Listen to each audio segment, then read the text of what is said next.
Yeah. All I need is one mic. Yeah. All I need is one mic. Hey everybody, welcome back to a new episode of One Mic where I watch shit so you don't have to. And today I'm here to talk about the series finale of WandaVision entitled The Series Finale. I kind of wanted to talk about, I want to start this video, I should say, by talking about WandaVision as a whole. I think a lot of us, and when I say us, I'm not including myself, I'm just saying like the fandom as a whole, created expectations for this show. All of us had expectations prior to the show starting of what we thought this might be like. The first two episodes completely shattered probably everyone's expectations. And then as the show continued, our expectations evolved. You know, we started to expect more. We started to theorize. We started to hope for links between various intellectual properties. You know, the bar was raised, and we came to expect a lot more. And I think coming into the finale, a lot of us expected this finale to kind of like really just knock our socks off with like all kinds of guest appearances, gigantic reveals, and all that kind of shit. And really, what this finale was really just a standard ending to a show that I kind of now consider to be a bridge between 2 points. And those 2 points being the Infinity Saga and whatever is coming up next. Kind of akin to what HBO is doing with Euphoria right now. In between season 1 and 2, they released 2 episodes, two like bottle episodes to just kind of bridge the gap between season 1 and the season 2 that's going to come out. And WandaVision seems more like and I'm sure Falcon and Winter Soldier is going to be the same, more like a bridge between the 2 sagas, whatever the next one's going to be in the Infinity Saga. I thought the episode itself was fairly run-of-the-mill. It wasn't bad or anything like that by any means. It didn't knock my socks off either. We had a pretty big witch battle to start the episode. It picks up right where the previous one left off, with Agatha holding the boys and Wanda ready to attack. And that plays out over the course of the majority of the episode. There's some exposition back and forth, explaining, why Agatha's doing what she's doing. I can take the powers of those who are unworthy. We get a role reversal later in the battle, in which we get the call back to the previous episode with the idea of, the witch that casts a spell within the runes is the witch that can have their powers. The other one will be powerless. We get a call back to that, and it's really kind of like your standard finale. A big time battle and whatnot. But on another level, though, I think at the end of the day, in addition to being a bridge between the 2 phases, I think WandaVision is more of a ambitious and creative way of telling a character story about dealing with grief. That's pretty much how I see this show now. I don't see it as some big, busting the doors wide open into the multiverse and bringing in mutants and like all these things that fans kind of went wild with, as far as like things that they wanted to happen and things that they theorized and things that they thought were going to happen. Like it really didn't turn out to be all that. And I don't think it ever really was meant to be that. I think it was presented so creatively that it got those creative juices flowing in our minds. Oh, you guys' minds. I didn't go this far, but as to what this could be opening up the floodgates for. And in reality, it's really just a really creative way of explaining Wanda's grief, Wanda's life, and how it has created the grief that prompted the creation of Westview, and also to allow a big coming out party for the Scarlet Witch. Wanda's been underserved for the most part. She definitely got, a moment to shine.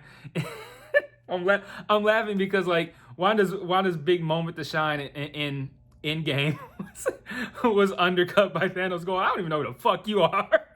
That's like one of my favorite moments in Endgame. I feel like it's really slept on, that she's like all dramatic, like you took everything from me, and Thanos like, who the fuck are you? Anyway, but Wanda hasn't really had a big, I don't want to say a big coming out party, but I think that the character of the Scarlet Witch has kind of been underserved a little bit in Ultron, which I kind of want to go watch again. People have been saying that WandaVision made Ultron better, and I don't see how that could be possible. It can maybe like fix or fill in holes that the Age of Ultron didn't address. But as far as I remember, Age of Ultron is just a mediocre movie. I doubt I'm gonna now that I've completed WandaVision, that I'm gonna go back and all of a sudden it's gonna be a good movie now. But and if you need a mini series several years down the road to fill in the holes of your movie was still shitty. It's not now better. No, it's still shitty because it needed something else 10 years down the road to make it better. But I digress. Yeah, it's about grief. It's about how Wanda's handled all of these things and how it created who she is, and it's about Scarlet Witch. And we got a pretty cool, I thought, modernization of the classic Scarlet Witch costume. I thought Wanda looked pretty cool at the end of the episode. I thought that was pretty cool, and I did think the action scenes themselves were pretty interesting. Like it was an interesting watch. I feel like there are probably going to be a group of people that are left disappointed with the lack of, like, again, opening the floodgates to all these different things. But there are two mid-credit scenes this time. Well, there's a mid-credit and an end-credit this time.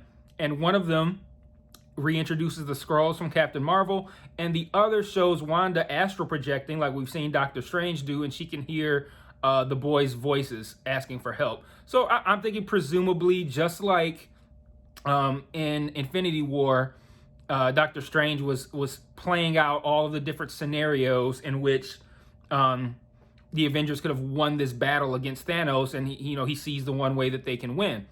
And I'm assuming that essentially Wanda is hearing an alternate universe version of, like, where she actually has kids with Vision that exists somewhere, and that we will somehow find a way to pull those kids and Vision from this alternate universe into our current one. Just a guess, but they even foreshadowed it a little bit before Wanda and Vision say their farewells. She says, we've said goodbye before. It means we'll say hi again, hello again, or something like that. So I think that'll probably happen at some point, but it's really not about that. It's about the grief, and it's about the Scarlet Witch character. Another thing I want to talk about regarding this finale, and again, the show as a whole, there's been a whole lot of accolades that have been rained down upon Elizabeth Olsen, deservedly so. But and this coming out party for Wanda, or for Scarlet Witch, whatever you want to call it. And I think Vision has been underserved in this praise. I think Paul Bettany and the character of Vision were served really well in this show too. And I really like the scene where we have the Vision that Wanda created versus the Vision that Haywood created, having a conversation with one another, trying to grapple with what's real, which of us is real, which of us is Vision.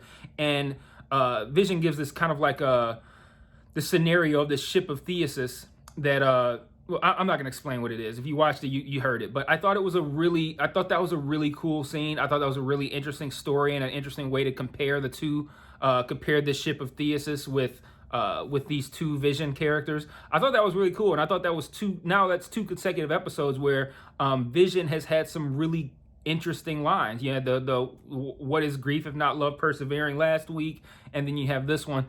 I thought they did some really good stuff with Vision. I found Vision to be also very underserved in the films, and I thought Vision was really, once Vision realized what was going on, I'm guessing here, but we're probably talking somewhere around episode 5-ish, maybe. I thought they did some really good stuff with Vision, so I'd like to just give my verbal pat on the back to Paul Bettany and the writers for what they did with Vision. I thought they did some pretty cool stuff there. What else did we see? We saw Monica use her powers that she acquired, and we also saw her meeting with the Skrulls in the mid-credit scene. So we get a little bit of a Captain Marvel 2 tease. We could probably expect to see Monica in that. And then, like I said, in the astral projection scene, we kind of get an idea of what's probably down the road as far as the multiverse and things like that. So all in all, I thought the episode was just solid. It's not like it didn't knock my socks off. Like, wow, what a way to end this magical journey. It was like, okay, it was a cool finale. It had some pretty standard fare as far as like your action sequences. It had some good conversation. I thought the ending was very nice. Their farewells. I think that, I scrolled Twitter briefly after watching the episode, and I saw a whole lot of people, Marvel, you're making me cry, give my tears back, and all this kind of shit. I thought it was a very nice scene, but it's hard to. I don't. Maybe someone could explain this to me. I find it difficult to have a strong emotional reaction to the separation of two characters that you have seen have to separate like 2 or 3 times at this point. So I thought, like, they got their emotional weight from me when Wanda's holding off Thanos with one hand and killing Vision with the other to stop him from getting the Mind Stone.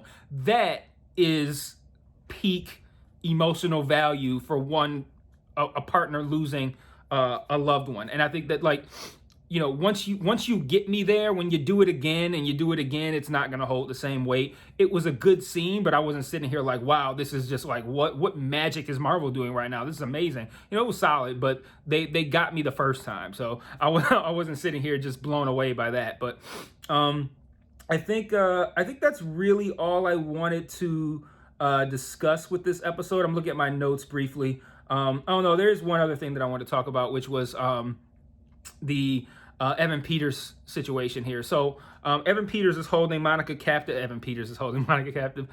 Pietro, fake Pietro, is holding Monica captive in what is his house, which we have up to this point have thought to be Agnes/Agatha's house. And it turns out that he's just another person under Agatha's control, a guy named Ralph Boner. And I watched that and I'm like, well, it makes sense that this Pietro is just another resident of the town that is under Agatha's control. I wasn't sitting here disappointed. I was hyped, the idea that they've managed to find a way to integrate the Fox properties into the MCU. But if that's nothing more than just having Evan Peters show up, I'm fine with that. I didn't need this to be, again, I didn't need this to be opening the floodgates to mutants and multiverse and all that. Like, that's gonna come. I didn't need it here. The whole Ralph Boner thing. It's like, okay, I'm not mad that this wasn't some sort of big deal Pietro or something like that, and that this isn't somebody from another multiverse coming into here. But I do think that a Boner joke is lowbrow for this show. And actually, that's the final point that I want to make about this show is this show has had a very interesting trajectory over the course of its run. Like I've already established, I hated the first 2 episodes. I can give them credit for doing something ambitious, but I thought it fell very, very flat. It was not interesting. It wasn't entertaining. It wasn't funny. None of that stuff, right? As the show continued, it kind of evolved into something that allowed you to wonder, like, what's going on here, like a mystery box, like what's going on, how do we figure this out, and how are these mysteries going to continue to be revealed to us?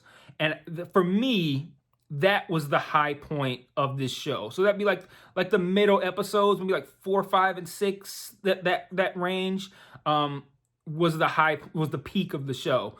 And then these last few episodes, I feel like it got away from the intelligence of the show. So like we talk, like people even in the first 2 episodes are like, this show is doing amazing things and whatnot. I won't argue that. I said last week it's an incredibly ambitious show, if nothing else. It's a very brave show. It's a very challenging show. And I found it interesting that no one seemingly had any qualms about how they really held our hands, and we were fucking morons in that last episode with Agatha narrating what we just saw. Like, I'm like, okay, this is supposed to be an intelligent show that treats us like intelligent fans, and now it's treating us like we're children. And that was my only problem with that episode, but I'm surprised that it seemingly was just me that had a problem there.